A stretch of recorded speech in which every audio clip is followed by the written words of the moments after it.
53 years ago, off California's coast, an ecological catastrophe gained worldwide attention. The worst of Santa Barbarans' fears were realized on January 28, 1969, when a blowout occurred at Platform A, shattering the fragile caprock on the ocean floor and allowing massive amounts of oil to begin bubbling into the water and drifting ashore.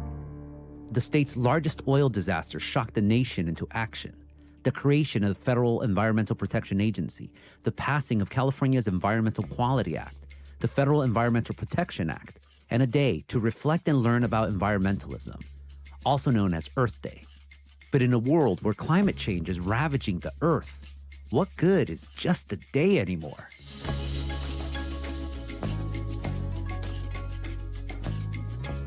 I'm Gustavo Arellano. You're listening to The Times, daily news from the LA Times. It's Tuesday, April 12th, 2022.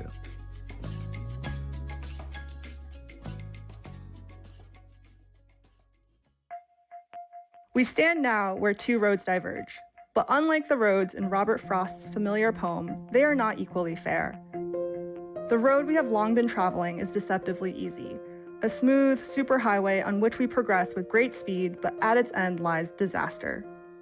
The other fork of the road, the one less traveled by, offers our last, our only chance to reach a destination that assures the preservation of our Earth. That's my colleague Rosanna Xia reading a passage from Rachel Carson's landmark book, Silent Spring. As Earth Day approaches, we wanted to reflect on the history and importance of this annual event and talk about where we go from here. So what better time to bring back our prophets of peril, our Emersons of emergencies, our Descartes of doomsday? They think, therefore they are our masters of disaster. Música maestro.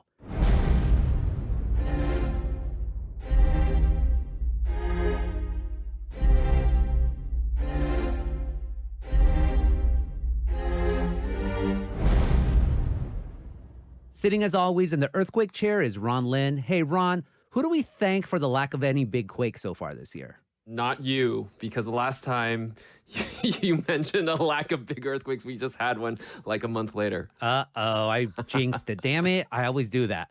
On the wildfire wing is Alex Wigglesworth. Alex, since water is the opposite of fire, can you make it rain? I wish. We'll get there one day. And joining us in you is our Cassandra of the Coast, Rosanna Xia. So how was that conference of crustaceans you cleverly canvassed in Cabo? I think it would be shellfish of me to talk about that when we're supposed to be talking about Earth Day. Boom, touche. Thank you all, as always, for joining us. And Rosanna, let's actually start with you. Reading Silent Spring, take us back to the 1960s. What kind of state of mind were we in leading up to the creation of Earth Day? Three things come to mind when I think of the sparks that ignited the modern environmental movement. One, obviously, was Rachel Carson's Silent Spring, which really helped the public think about how everything on this planet is connected. Before this book, it was, the post-World War II era. Chemicals were the miracle of science. Frankly, our town has gained a lot by the coming of the nylon plant. In every way, our town is a bigger and better community. Industrialization was our economy booster, and we were just starting to learn seemingly simple concepts like food chains and ecosystems. And these concepts, I might add, were being debated and questioned publicly by major corporations and industries, not unlike the way climate change science continues to be debated today. There was a motto at the time: dilution is the solution to pollution, and Silent Spring really made us reconsider that frame of mind. Dilution just means the problem reaccumulates elsewhere. There was also the Santa Barbara oil spill in 1969 and this stunning fire in Cleveland where a river quite literally went up in flames because there was so much trash and chemicals in the water that the river caught fire. These events shocked us into seeing just how rampant our disregard for the environment was at the time. We take a lot of our environmental protection laws for granted today, but back then we were just dumping chemical waste into rivers and the ocean. Pesticides like DDT got fogged all over beaches and farms, and the smog, as anyone growing up in LA would remember, was just awful. So all of this ended up leading to the creation of Earth Day then? Yeah, later in 1969, Senator Nelson, a Democrat from Wisconsin, was in Santa Barbara to follow up on the oil spill, and he came up with the idea of doing a national teach-in on how human activities were damaging the natural world. This was, in the era of the counterculture and the Vietnam protests, so teach-ins were very much in vogue at the time. And this idea led to Earth Day, which led to some pretty significant legislation that continues to guide the way we manage and protect our natural resources today. The Clean Air Act, the Clean Water Act, it also led to the creation of the Environmental Protection Agency, which has a complicated track record today, depending on who you're talking to. But can you imagine the EPA not even existing before 1970? I should also note that these landmark regulations were passed under President Nixon. It may not feel like it today, but protecting the environment was a no-brainer bipartisan issue back then. All this history, all these people pushing, but now when I think about Earth Day, I think about my mailbox just filled with all these emails from companies saying, oh, look, we're green, we're eco-friendly, we're carbon offsetting, carbon neutral. You get sick of Earth Day quick that way. Is that the same for you, Rosanna? Yeah, I would say Earth Day today has evolved into a number of things. The cynic in me thinks of all the greenwashing email pitches that flood my inbox too. There are so many. But there is still a lot of meaningful education work that happens each year come April. Community cleanups, special education events. I noticed that a lot of environmental campaigns and big policy decisions also often get pegged to Earth Day. So even though we should be thinking about these issues every day, not just once a year, it is important to acknowledge that Earth Day has become an important way to check in on these issues at least once a year for folks who aren't engaged all the time. And it's not just about buying more stuff that is quote unquote sustainable.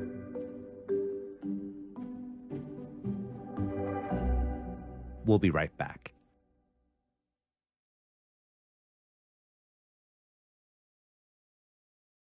So, Ron, we're talking about Earth Day, and the campaign every April sort of reminds me of Shakeout, the day we're supposed to pay attention here in California to earthquake prevention and safety, but no one does. What day is it supposed to be again? I forget. It's every third Thursday in October, which is usually around my birthday, so it's easy for me to remember it.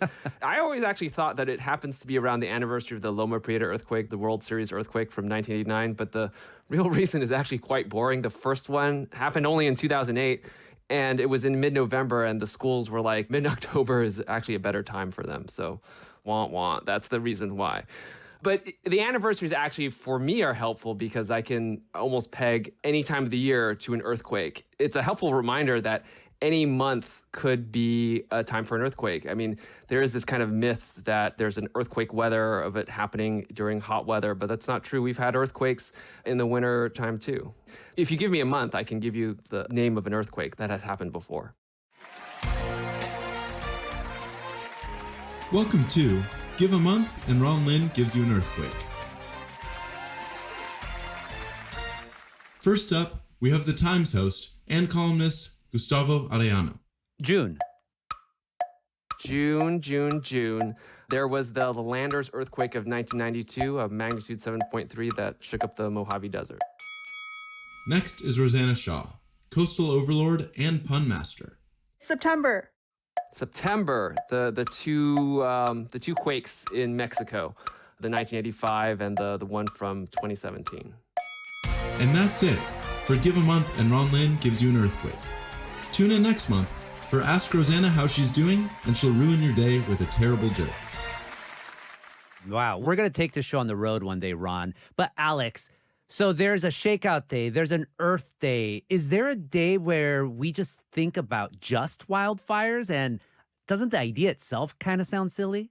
Sure, there are wildfire awareness days, although I'm not sure that any of them are widely observed. California actually has a wildfire preparedness week in early May. We said in the past, and I'm going to bring it back today, we provide the offense. You need to provide the defense. Make it so your home can be defendable. I would say awareness really starts building in August and September when half of the state is on fire and it's dark outside at noon because of the smoke. It's inescapable. But Earth Day is also about raising awareness about the conditions that are making disasters like wildfires worse, which definitely doesn't hurt. And when it comes to mitigating fire risk in particular, there are a couple laws that can be traced back to the momentum generated by that first Earth Day that Rosanna was talking about. Like, aggressive logging has made wildfire risk worse in many of California's forests by removing the biggest, most fire-resistant trees. Large areas were clear-cut and replaced by these tightly packed, even-aged, single-species plantations, which burn really easily and are more vulnerable to drought and pests. But pressure from environmental groups led to big changes in the 1970s. The California Forest Practices Act of 1973 created a new state board to oversee the timber industry and directed it to impose rules on logging operations on privately owned land. And then the National Forest Management Act of 1976 directed the U.S. Forest Service to regulate timber harvesting on federal land, including limiting the size of clear cuts.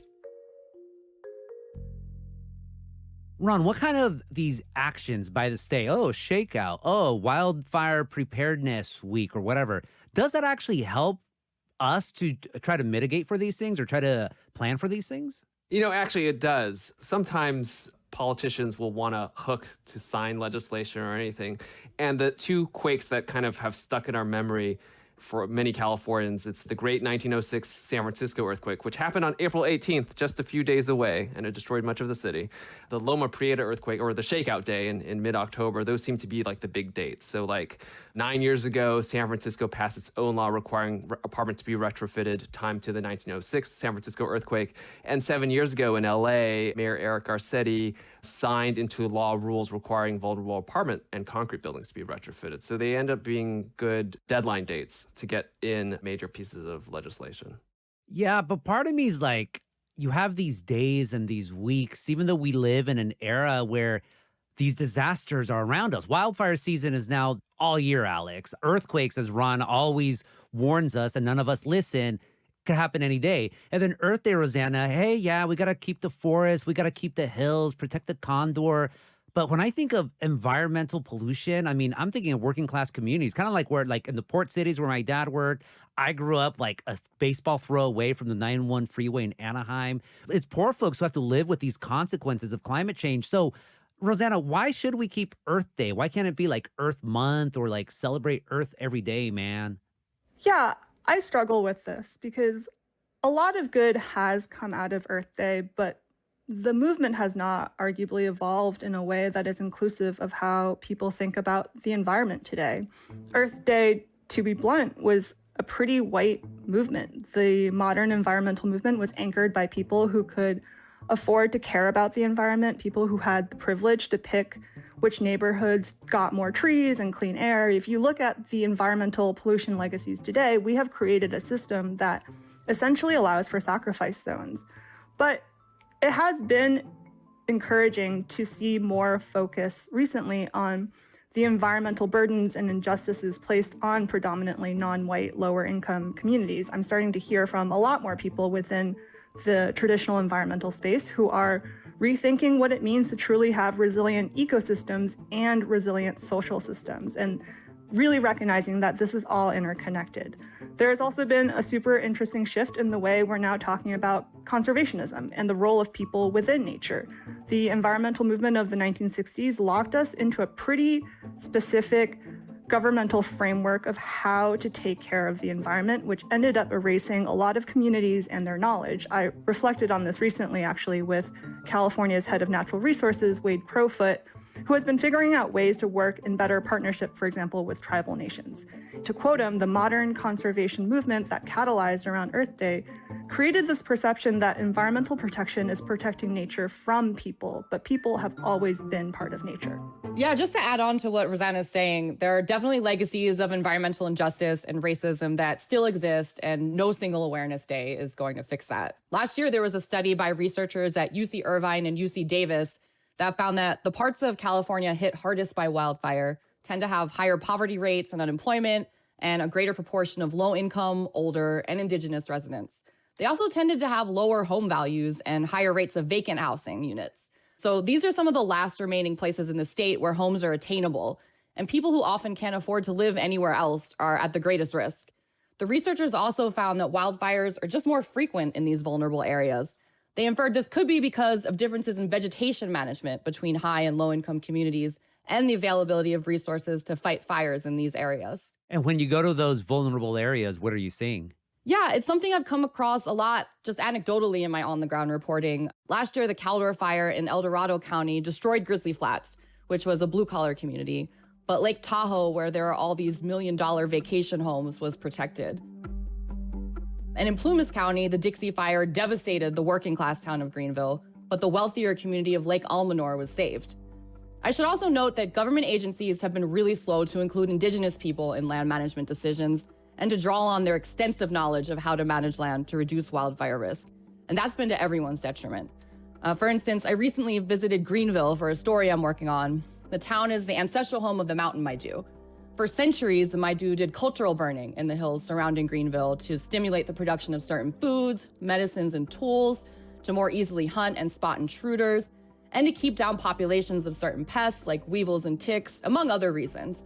The landscape became adapted to these frequent, low-intensity fires. Then during the gold rush, the Maidu were forced out from their land by European American colonizers who outlawed their burning practices and aggressively logged and grazed the land. As a result, it became really unbalanced, overgrown, and very fire-prone. When the Dixie Fire started last summer, there were parts of the forest that hadn't burned in 100 years. Dixie Fire is the first fire that we're aware of that has burned from the west side of the mountain range all the way over and to the valley floor on the east side of the mountain range. We don't have any record of that happening before. So the fire burned so intensely and so severely through all that dense timber, which was also dry due to the climate change supercharged drought. The firefighters weren't able to stop the fire when it raced over the hills and destroyed Greenville. And the Maidu were forced to watch this, knowing it was avoidable. Not only did the fire devastate the town, it took out the heart of the Maidu's ancestral territory. That includes about 2,300 acres of land the Maidu had recently regained from Pacific Gas and Electric Company. Ironically, state investigators have since found that a PG&E power line started the fire. But in the settlements, PG&E admits no wrongdoing, but the company has agreed to pay more than $55 million and will submit to 5 years of oversight by an independent monitor. And it's only recently that government agencies like the Forest Service, which manages about 57% of California's forested land, have begun to embrace controlled burns as a useful tool. They're trying to do prescribed burns more often. The problem is that it was outlawed for so long that now the fuel content is way too high. But now conditions have grown so warm and dry, while at the same time forests are so dense and overstocked, that it's often really difficult to find windows to perform these burns.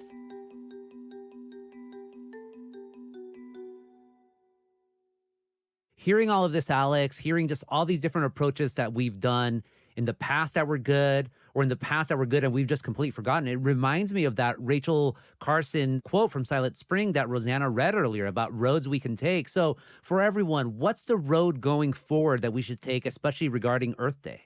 I can't speak as much to Earth Day, but I can speak in parts to both earthquakes and actually public health too. In terms of earthquakes, as COVID is receding from being the existential crisis that it kind of felt like in the first 2 years of the pandemic, it's still with us and we still need to pay attention to it.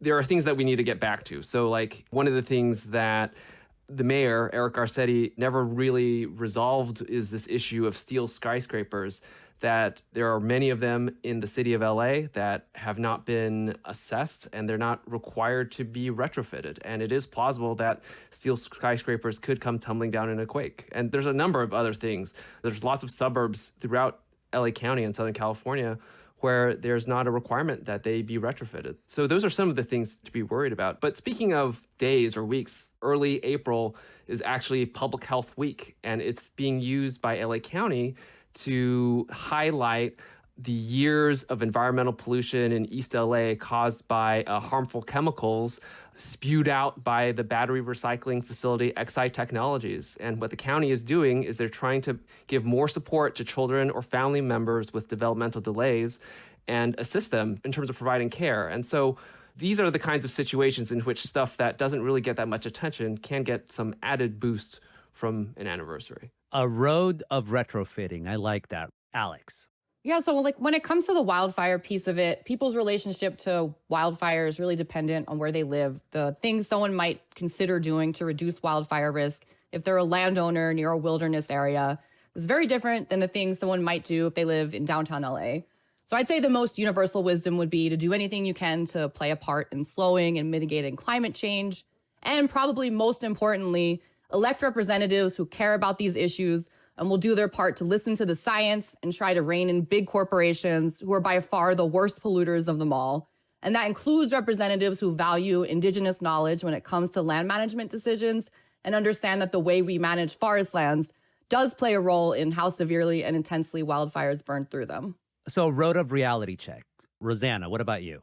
Yeah, I mean, we have a lot of work ahead of us, especially with the acceleration of climate change and the fundamental changes we need to be making as a society, especially through the lens of making sure that going forward, we are distributing the way we change more equally. And this isn't easy, but we shouldn't lose sight of the fact that we have done this before. Earth Day proved to us that systemic change is possible. The changes that were made back then weren't perfect, but imagine how much worse our environment would be today without them.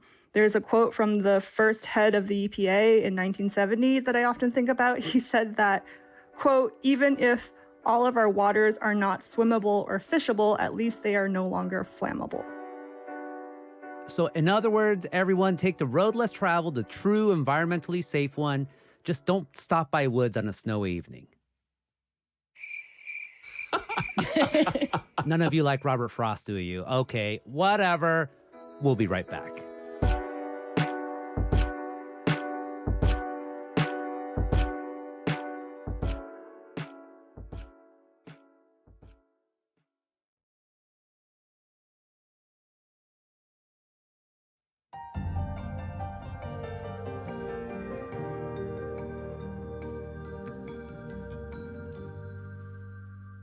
And now comes our traditional ending to Masters of Disasters, where we ask our masters, what's bringing them joy in these trying times? So, Rosanna, let's start with you. What's bringing you joy? I know you've missed my jokes. Gustavo, what did the Buddhist say to the hot dog vendor? Catholic. Make me one with everything. That's better than my Robert Frost joke. That's some deep track stuff right there. Alex, what's bringing you joy? Yeah, so I recently moved to 29 Palms, and I actually have baby desert iguanas in my backyard. And it's a big deal for me because I actually had a pet iguana growing up because my mom was allergic to dogs. So I never thought that there would just be like wild iguanas running around outside my house. Yay, desert iguanas. And then finally, Ron, what's bringing you joy? So I'm planning a trip out to New England this summer for a friend's wedding. And so one of the things that we're excited to see is to check out the two types of lobster rolls. I guess there's a Connecticut-style lobster roll and a Maine-style lobster roll. And so we're going to figure out which one's better. Rosanna, do you have anything to share on lobster rolls and what's better or not? I'm from Massachusetts, so I will remain neutral in this debate. Let's go to Alex, who's from Philly. Maybe she has an opinion. I don't think we have lobster rolls in Philly. Well, Ron, you're going to have to be our scout and report to us when you come back. Ron Lin, Alex Wigglesworth, Rosanna Xia, as always, thank you so much for being on this Masters of Disasters. Thanks. Thank you. Thank you.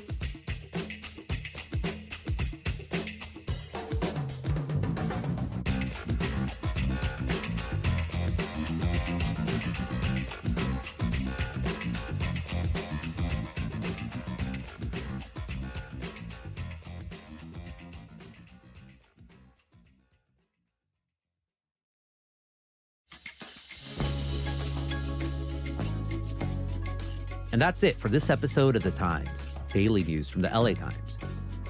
Tomorrow, a look at how things have changed 75 years after the landmark school desegregation case Mendez et al. Versus Westminster School District. Never heard of it? You're not the only one. Shannon Lin was a hef on this episode. She's a senior producer along with Denise Guerra and Kasia Brasalia. David Toledo, Ashley Brown, and Angel Carreras are our producers. Our engineer is Mario Diaz. Our editor is Kinsey Morgan. Our executive producers are Jasmine Aguilera and Shawnee Hilton, and our theme music is by Andrew Eatman. Like what you're listening to? Then make sure to follow The Times on whatever platform you use. Don't make us to put you podcasts. I'm Gustavo Arellano. We'll be back tomorrow with all the news in this madre. Gracias.